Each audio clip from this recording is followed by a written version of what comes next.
Drop the kids off, heading to the tile field. I don't know if you can see that sky, but I don't know how long we're gonna get tile, but hopefully we can finish up and get to a good stopping point. So BJ is pre-ripping this 8-inch main that we're about to put in. Basically by pre-ripping, it's just gonna be that much easier to drag the tractor through it. Even then, we'll probably still have to use the tug tractor. Looks like we'll get to use the Yankum again.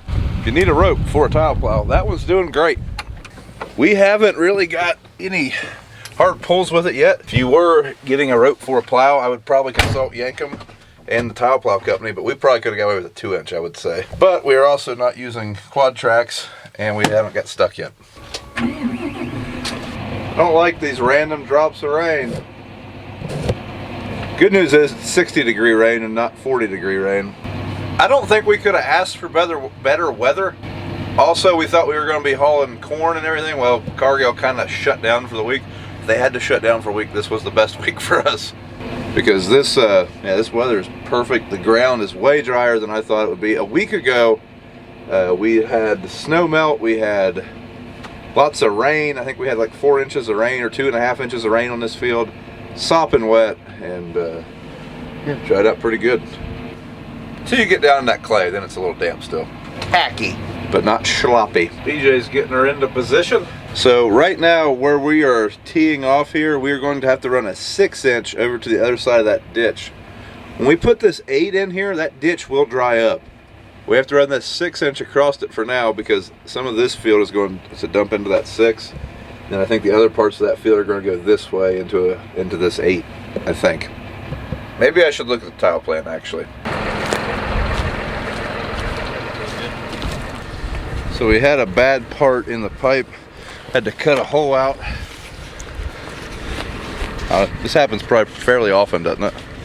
Maybe once or twice every 4 or 5 rolls. Okay.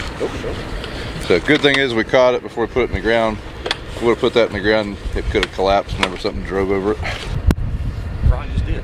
Yep, you're running that roll tape real well, Dad. That's right. So this is corrugated pipe. You can see the little slits in it. So this tile cart has a brake on it. That way, if it starts running away, you can stop it so it doesn't unspool and make a big bird nest there. But Dad just about pulled away with the brake set. So, 4 o'clock already. So I like to pull onto the table and get it spinning. Okay. Normally they take off a lot faster than that. So you have to hold the pipe when they pull out just so you don't pull it away from down there where it's in the boot. So Ryan, I know someone's going to ask why we're putting corrugated pipe in the ground without backfilling it with gravel. Yep. So, I mean, this is pretty standard practice in our area. And, I mean, what do you see where, I mean, you put tile in across the country. I mean, what's, I guess? Yeah, so for the most part, guys are going, this is what they call knife cut. So normal perforated tile, this slot would be a lot wider. And that works good in anything that's got more than about 20% clay.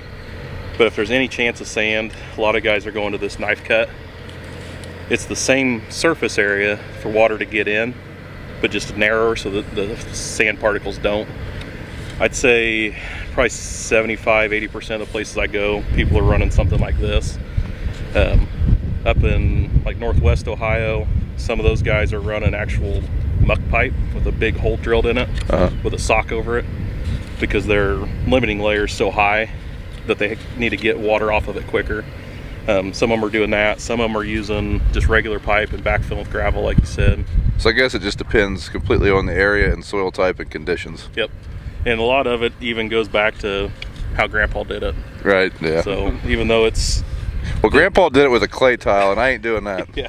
Even though this could replace it, that's how Grandpa did it, so we're going to keep doing it that way. Yeah. So what's the life, like how long will it be before that silts up, you think, in this kind of soil? It shouldn't. Okay. So the nice thing about planting it ahead of time is it knows the soil type, and it made sure we put enough grate on it that the water flows fast enough to keep it cleaned out. Okay. So by using SMS or some other software, you're kind of eliminating that factor, really. Yep. So is the lifespan of this tile going to be determined by how the plastic breaks down or what runs over it, basically? Yeah, the lifespan of this is pretty much going to be determined because once it's in the ground, it's not seeing sunlight. Yeah, so you're not getting brittle and breaking up like that. Yep. So what's going to determine the lifespan of it is how well it was installed. So making sure it didn't stretch, making sure it's got enough grade, making sure it's deep enough. So, do you see any kind of differences in different tile manufacturers? Are they pretty much all built to the same standard? Or? There's not one on here, but so there's standards for everything. Okay. All pipe has to meet the ASTM standard before they can label it and sell it that way. Somewhere on here, usually about every 10 feet or so, there's a batch number and the standard number. So if there's a bad batch, they can track that. Yep. And recall it, or. Yep. Something back there, so I'm gonna sit up here. Yeah, don't fall, and if you do, don't break my camera.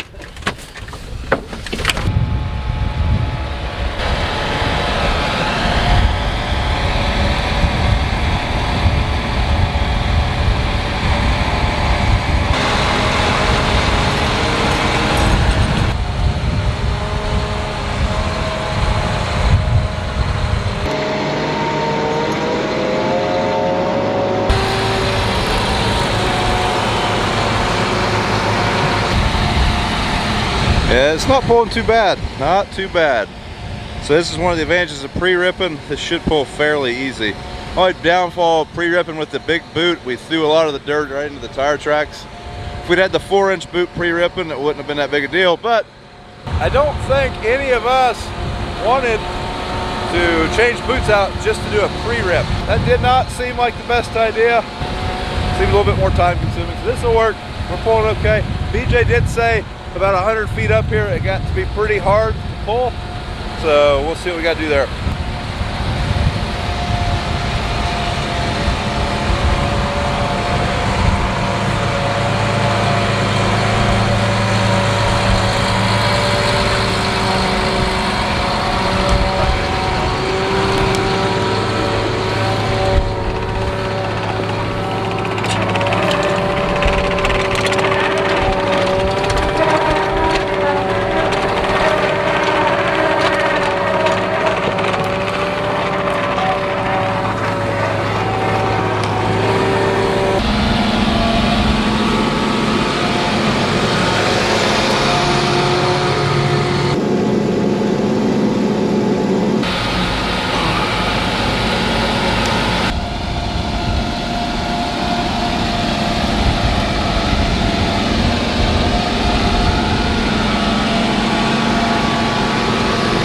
So we've reached pretty much the end of this run, so we gotta cut it off.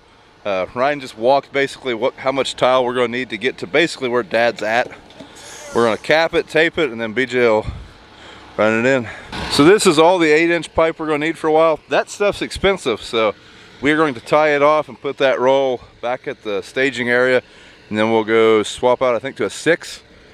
We got a 6 we're gonna run up along those woods, and then we have a lot of 4s.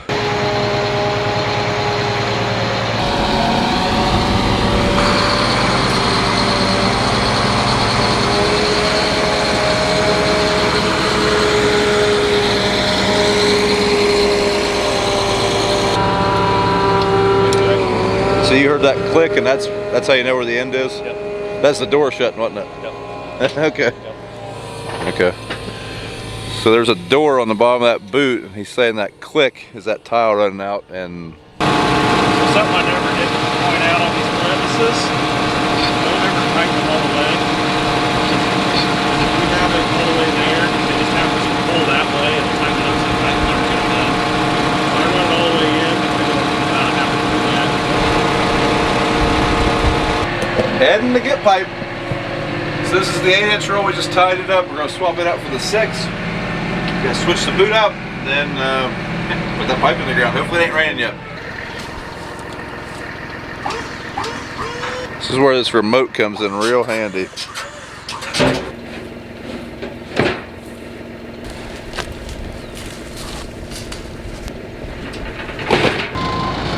So that 8-inch boot's really heavy, so we're just going to let it fall. Yeah, maybe Dad can hook it.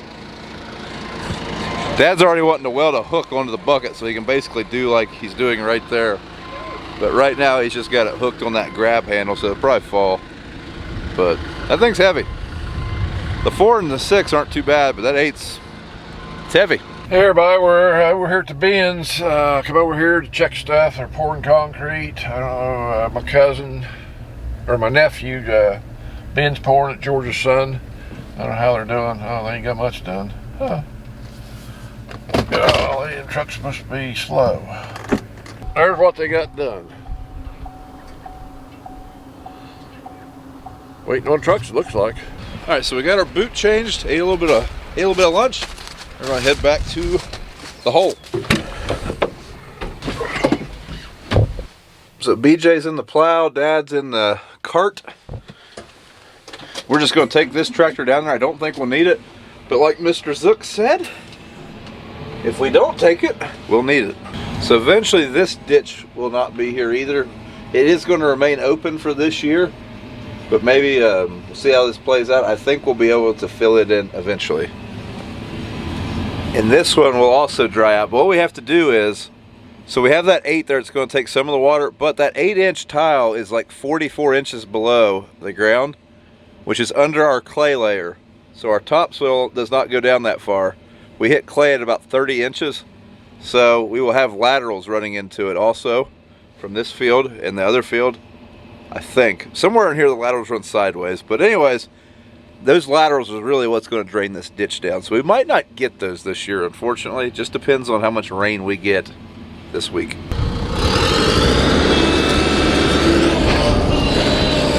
So this line that we're getting ready to run is this one right here, this green one. So this is kind of the tile road map, I guess you could say. So yeah, that's what we're getting ready to put in. So right now BJ's going to pre-rip it, and then he'll come back and we'll put it in. Hopefully we do that before this dam breaks and this ditch floods this trench.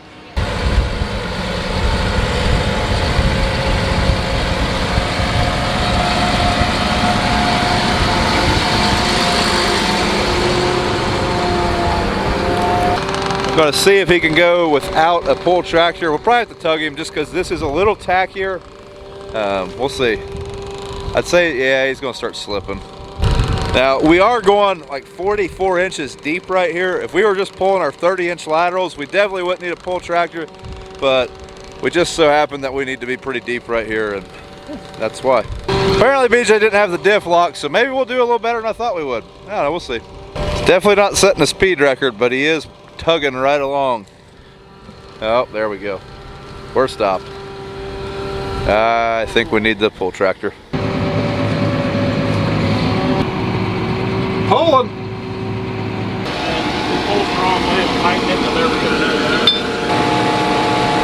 Back for another boot swap. Fun, fun, fun. All right, back to laterals. So Solmax guys are up there burying the last one, so this one's just us. So let's see if we can't mess it up. Don't need this. Find the main.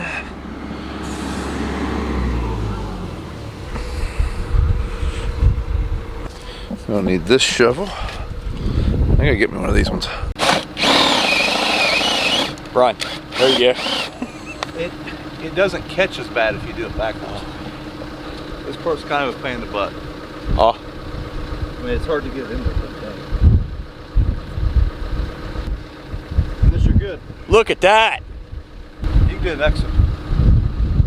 Alright, we've been tiling. It rained for a little while, but we're putting in a few more laterals, but we hit a roadblock. Dad managed to find the one 4-inch tile in this whole field that's still flowing water. We were looking for that one. Actually, I blame you. You surveyed it.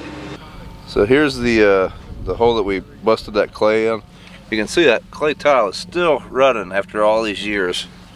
And I'm glad that I am not the one that had to put those in. You guys don't make a plow for that, do you? This is much faster. Last one for the day.